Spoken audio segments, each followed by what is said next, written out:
No, I think that is so important to share because honestly, T, when you think about it, he's like up. He the next thing he's like, "Hey, how you, baby? You were just another sea, a face in the sea that Mm-hmm. you just said no. So guess what? We're gonna move on to the one that says yes. What Mm-hmm. makes you still wonder? I know that you wondered. I know that you wondered when you saw him with that actress. If you thought to yourself, did Did she she have to do go it? through that as well? Right? It's a But big actress. listen, hey, you hear it all the time. I said the casting Mhm. couch is real. Now, Yes. Real Black Lexicon did say something that I think is extremely interesting, and I would love to hear your take, Marlo. He says clever attorneys will settle to protect their reputation. But once something has been put out there like that, once something has been accused of, is that really protecting the reputation? Because you no longer hear the backstory. Well, I mean, he's not here with us anymore, but that's what Michael Jackson said.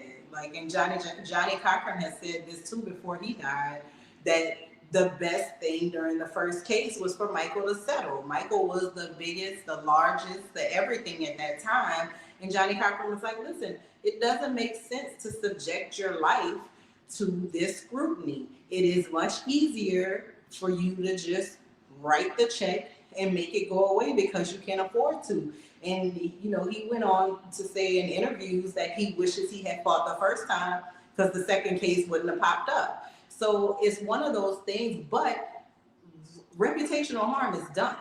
Mm-hmm. Right now, everything that's odd about Michael Jackson is odd because he's a pedophile. Mm-hmm. Everything about Michael Jackson that's different is different because he's a pedophile, right? That accusation, he could never outrun it. And whether it's true or not, I don't know. I know what he says, right? I know that there's proof that the first kid's stepfather was trying to extort Michael for money. And there is Yes. proof that the mother in the second case has shaken down celebrities for money. So there Yes. is a common thread there in both cases. That doesn't mean that he didn't do something else, but there's kids that of celebrities who used to be at the house all the time and they never had these complaints. So I don't know where it lies. I know that his legacy is forever tarnished, though, because he paid the undisclosed amount under the advice of his attorneys, because that's why we Mm-hmm. have attorneys. Other than that, we be fighting cases ourselves every day that pop up.